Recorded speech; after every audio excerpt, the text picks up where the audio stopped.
Greetings, dear children. So, today let's continue with the portion ahead from the chapter Coordination Chemistry. So, we're going to begin with this term called as chelate. Chelate is a term which is coming from a Greek word which means crab's claw. However, this term is not that important from the examination point of view. When we are asked the definition of chelate, we must say it is a ring complex. Okay, so it has to be like how benzene is a ring. So like that, whenever you see a ring in the complex, that's called as a chelate. And when is it going to be formed? When a bidentate ligand or a polydentate ligand binds with the central metal atom or ion.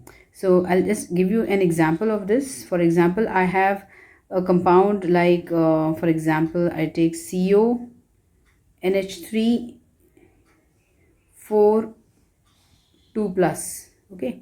For example, this is one of my complexes which I'm going to make. So here I don't see any kind of ring. However, if I replace this ammonia by a bidentate ligand, for example, if I replace it by ethane 1,2-diamine.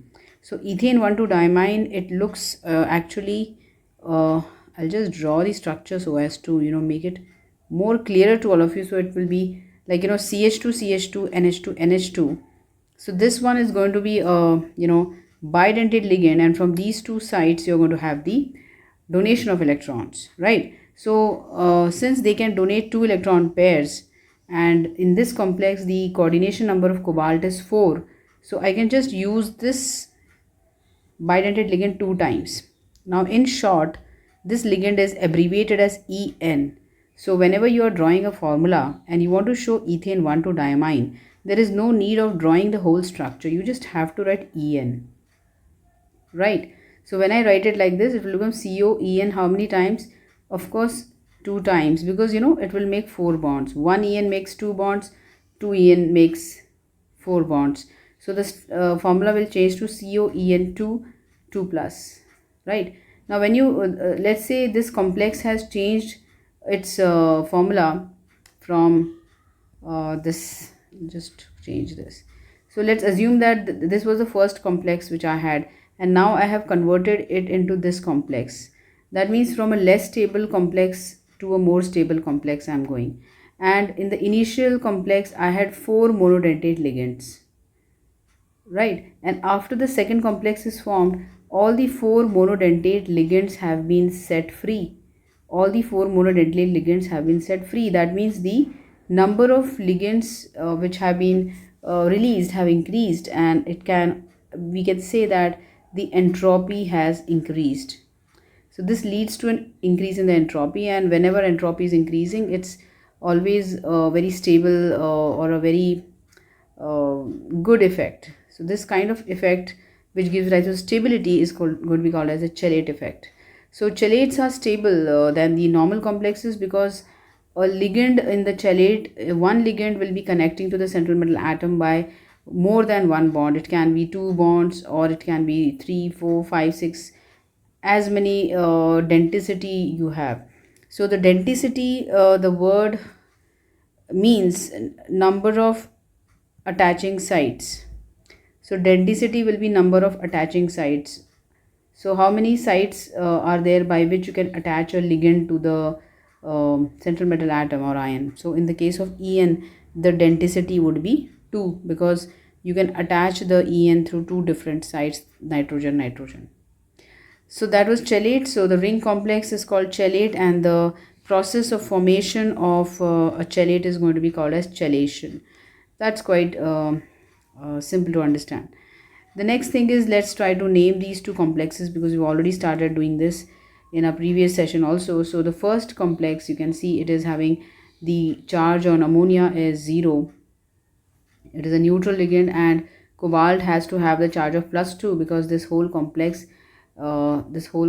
if you see, has got a charge of +2. So naturally the charge on cobalt has to be +2. So the complex name would be 4 times amine. So we'll be writing it as tetra. Okay, so we'll be writing it as tetra, that is 4 times amine. Mind well, the spelling of amine will be double M. Okay, over here not the single M. And then we write cobalt, which is clinging to it. We're not writing it very separately. It's just very close to that tetramine. So it'll be tetramine cobalt, and then we write down 2. And since it's an ion, so we just write ion, right? Now we go to the next one. In the next one, the second one, you can see that there is a ligand which is not a simple ligand, and the name of the ligand is ethane 1,2-diamine. Now this is diamine, okay? It's not double M, it's a single M. So when we write it as ethane 1,2-diamine, you can see, children, that already in the name of this compound, there is a prefix di. There's a prefix di. So if you want to indicate that this ligand is 2 times, I cannot write it as di ethane 1,2-diamine. So it creates a confusion in our minds. So there's a rule that if you want to indicate the number of the ligands which are polydentate or which already have the prefixes such as di, tri in their name, then to indicate their names, to indicate their numbers, we have to use some Greek prefixes. So for class 12th, this much is sufficient for you, that the prefix bis indicates number 2 and the prefix tris indicates number 3. Presently in this example, you can see that the en is 2 times, so you will write it as 2 means bis. So I'll write it as bis, and the name of the ligand has to be written in the bracket, parenthesis. Okay, so just write it as bis means 2 times ethane 1,2-diamine, and then you write down the name of the metal, that is cobalt. You have to write it as cobalt. You cannot write it as cobaltate because it is in the positive. It is in the positive side. It is on the positive sphere, or the cationic sphere. So we'll write it as cobalt. Had it been in the negative sphere, we would have written cobaltate, and the oxidation state is the same to iron. Why is it same? Because En, that is ethane 1,2-diamine, is also a neutral ligand, right? Good. So let me give one more example. This same example, I'll be drawing the structure, how it would look like. Like, if I want to show the structure of CO having En 3 times with Cl3 outside the square bracket. So what is the name of this complex, children? Because you can see that this is 3 times, so it has to be written as 3 times. That is tris. And then in the bracket, you can write down the name of this complex, that is ethane 1,2-diamine, and then close the bracket, and then write the cobalt. What's the oxidation state of cobalt? Let's calculate first. So chlorine is -1 into 3, that is -3. This has to be +3.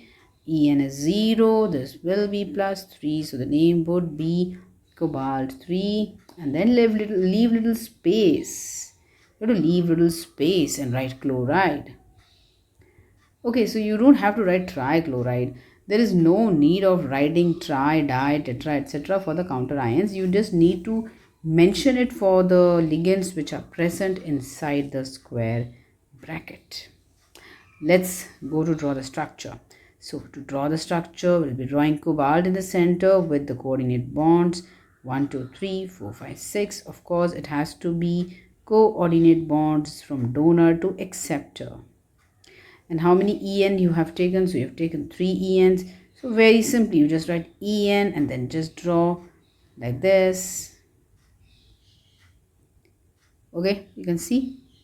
So this is how, this is the way you want to draw, and then put the square bracket, right? What is the charge? You don't have to write because you are drawing the whole molecule. So this is how we are drawing the, the complex. And you can see there's a ring. There's a ring over here and there's a ring over here. So because of the formation of ring, this complex is very stable, and I would call this complex simply as a chelate. So children, what is a chelate? Once again, it's simply a ring complex which is very, very stable, because a ligand can make more than one bond with a central metal atom or ion, and during the formation of chelate, the process called as chelation, the entropy increases and the stability increases, so that's called as chelate effect. Okay, now let's go to the next definition, quite important for organic chemistry also, ambidentate ligands. So sorry for that. So ambidentate ligands, ambi means from both the sides, dent means tooth, So the ones which have two teeth, sorry, can be called as ambidentate ligands. That means which can attack from both the sides. So these ligands have two donor atoms, but they can ligate. That means they can connect to only one donor atom at a time. Like for example, we can have cyanide, Cn minus, thiocyanide, that is SCN minus, and this is going to be nitrite 2.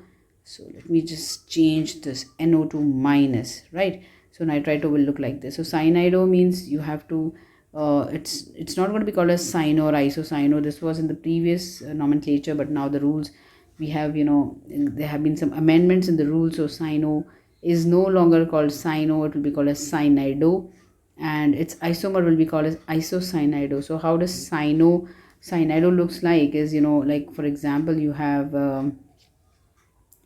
if you write it like this, if you write it like this, then it's called cyanido, and if you write like reverse of it, it's called as isocyanido. The charge on both of them, of course, is going to be -1. Okay, so any complex in which you see Cn minus, so remember that there will be another complex, that is another isomer of it, where you will be having Nc minus, that is isocyanido. Okay, so these two will be called as the linkage isomers, because the complexes differ in the way the ligands are linking with a central metal atom or ion. So wherever ambidentate ligands are present, we can get linkage isomers. So this was the first one. Then thiocyanate, thiocyanato and isothiocyanato. So whenever you write it as SCN connected to the central metal atom, that's called thiocyanato, and when you write it as NCS, that is the reverse of it, it is called as isothiocyanato. Then nitrito, again the same way, nitrito will look like N double bond O minus. So if you connect it through nitrogen, that is through the lone pair, it's called nitrito N. So you can see nitrito N. So what is the meaning of nitrito N? It means that the connection is through the nitrogen atom, and when you connect it to the oxygen atom, you can write it as ONO. Okay, I'll give you examples in the coming slides. So the next example is this one. Now this one. So here there's some errors over here. So we have potassium hexacyanocobaltate 3, potassium hexaisocyanidocobaltate 3. So very beautiful examples have been given over here. So I'll just make the skeleton of it CO. I'm going to write CN 6 times, close the bracket, and it will be K3. Okay, so naturally this is cobalt is connected through carbon atom, right? So this is cyanido. So just change, this is a slight error over there. So this will be cobalt is cyanide -1, so -1 into 6 is -6. This is cobalt is generally +3, remember that. So -3, and this is +3. So when I start naming this compound, it will be do not write tripotassium, just write it as potassium, and then leave some space, and then just write the name of the anion, that is hexacyanido. Okay, just don't write cyano, it's hexacyanido. And then cobalt, as you can see children, it is in the negative part of the complex, that is it in the anionic bracket. So since it's in anionic bracket, I cannot write it as cobalt, I'll have to write it as cobaltate. Oxidation state, of course, 3. So this is one isomer, right? So this is potassium hexacyanidocobaltate 3 is the first isomer, and if in the exam they're asking you please draw it's another isomer, linkage isomer of it, so that's not difficult. You just have to write the structure as K3CO, and then instead of CN you'll write NC. You just have to reverse it, right? And rest all the things remain same. And how would you name that compound? Of course, I'll name it here itself in the first one. So it will be potassium hexa. So instead of cyanido, you'll be writing as isocyanidocobaltate 3. I'm sure this is clear.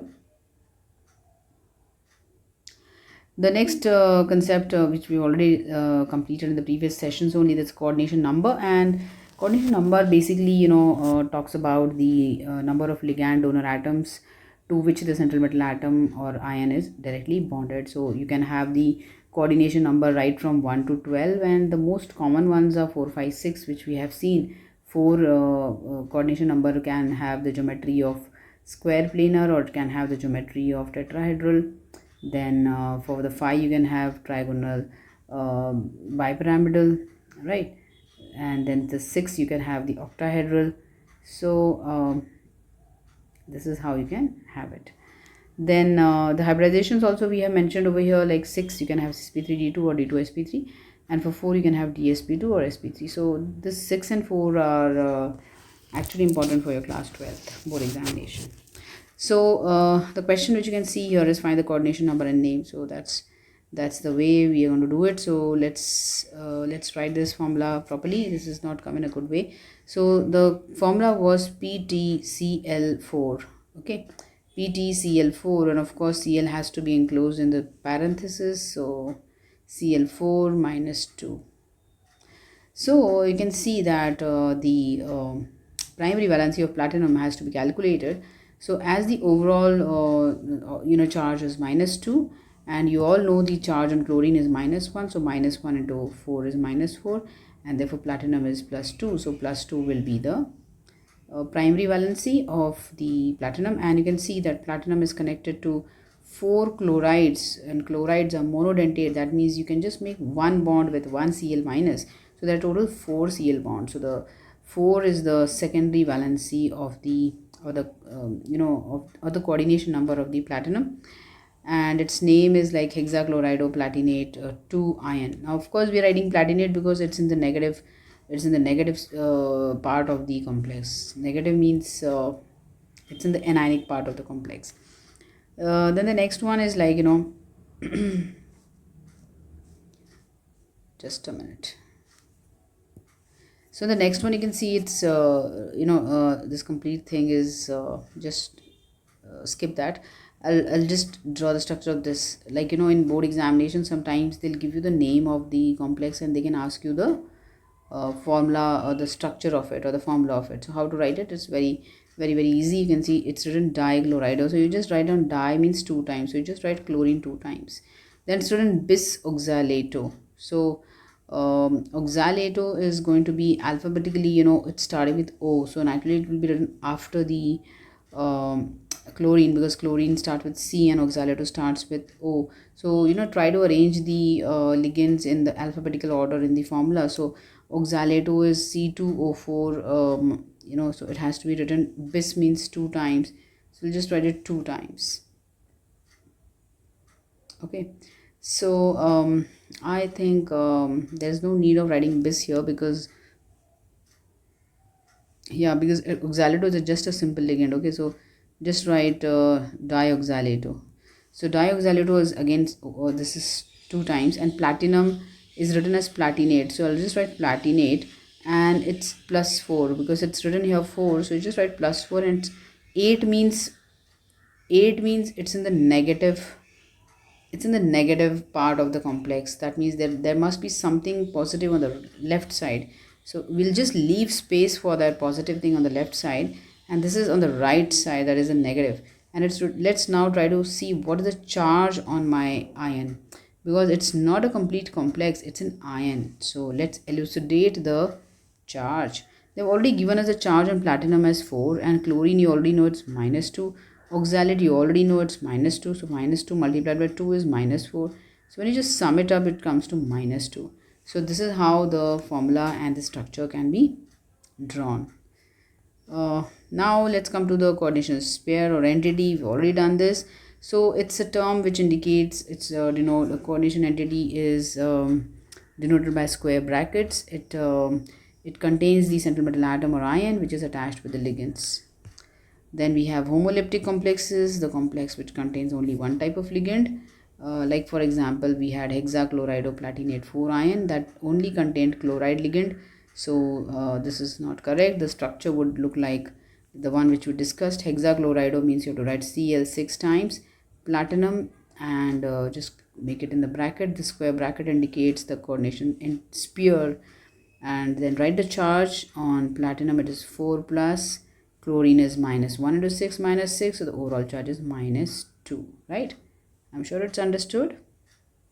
You can remove these charges, by the board examination, just don't leave it. It's a rough work, so I'll just remove it, right? So this is my structure. Heteroleptic complexes are the complexes or the coordination compounds which contain different types of ligands. Like for example, We'll take this example in which we have dichlorido, means write chlorine 2 times. Bisoxalato, again there is no bis, just write dioxalato. So we'll write C2O4 2 times platinum and close the bracket. And what's written there, just check, it's written 4 ions, so you write 4 here. Chlorine 2 into minus 1 minus 2, oxalate 2 into minus 2 minus 4, so again the charge comes to be minus 2. So this is what the structure looks like, formula looks like. And if you want me to draw the structure of this compound, I'll just draw and show you, please pay attention. So here what I'll do is I'll put platinum in the central, it's a central metal atom or ion, and I'll just draw 6 bonds because I know its coordination number is 6. You can see there are 2 chlorines attached. Now it is up to you to put these chlorines in whichever positions you want to, right? But I'll tell you what is the best position. So since there are 2 simple chlorine ligands, I'll arrange them exactly at 180 degrees in one of the structures. So what's the angle, this angle? So how much is this angle coming? This coming is 180 degrees, and they're exactly opposite to each other. So what I'm drawing right now in front of you is a trans isomer, okay? And the oxalate, you can just write it as, you can just draw this kind of curved, and OX you can write. OX means oxalato. This is a convention which you can use in the board exam, and on the left side also the same kind of structure. So this looks like a butterfly like structure, and on the top of it the -2. So children, what you understand in the structure is that this is a symmetrical structure, okay? The point number 1 is it's a symmetrical structure, and because it's symmetrical, it's going to be superimposable on its mirror image. So if you try to draw its mirror image, it will look like this, platinum, and then exactly the same, right? So it will exactly look like the same structure. So when they are exactly the similar mirror images, they are going to be superimposable, and hence this kind of compound is going to be not a chiral compound. It's going to be an achiral, optically inactive compound. Such questions, yes, can be there in the exam, and you can do it very easily, I'm sure. So this is optically inactive. So as I can draw its trans isomer, can I draw its cis isomer? Definitely we can draw the cis isomer also. So let me show you the cis isomer.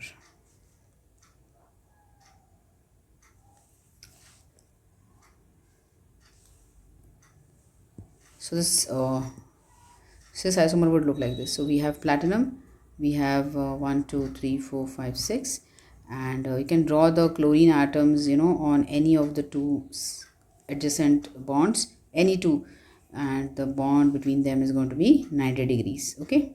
So any 2 consecutive positions you people can choose, and then you draw here OX and over here OX, and just put it in the bracket and write -2. So this is one of the isomers which is not symmetric. This is cis. It is not symmetric, means it is asymmetric. And the next thing is that it is going to be optically active. Optically active, already studied in organic chemistry. Optically active means it's a chiral compound. So these are the adjectives. Can you draw its mirror image? Definitely you can draw. So you can draw its mirror image. It's something like this. I'm just drawing it speedily for saving the time.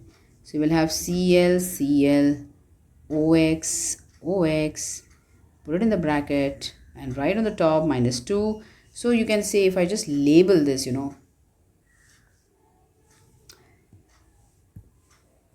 I just label this as A and B, then A and B are 2 isomers which are actually optical isomers. They are cis isomers.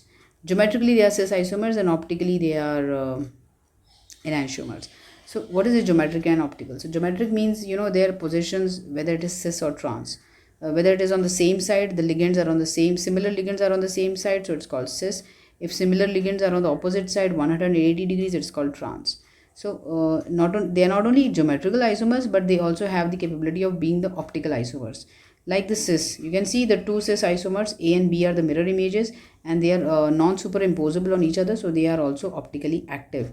This point is quite important for you, okay? Remember this. Which of the 2 geometric isomers will be optically active? If asked, you can always write that the cis isomer is going to be optically active because it has a non-superimposable mirror image. Now, yeah, so this is the one which we write in the board examination, like trans isomer is symmetric. It's not, it's achiral, it's superimposable on its mirror image, therefore it's optically inactive. Whereas the cis isomer is asymmetric, it is chiral and non-superimposable on its mirror image, therefore optically active. So these sentences need to be written in the examination. Oxidation number, of course, is the number which appears on the each of the central metal atom or ion when it is forming a complex. Like for example, I'll just give you a few examples to understand. So is the number which appears on the central metal atom or ion when it forms a complex. For example, in this one, if you see the number which appears on this nickel is 0. So 0 is oxidation state because overall is 0.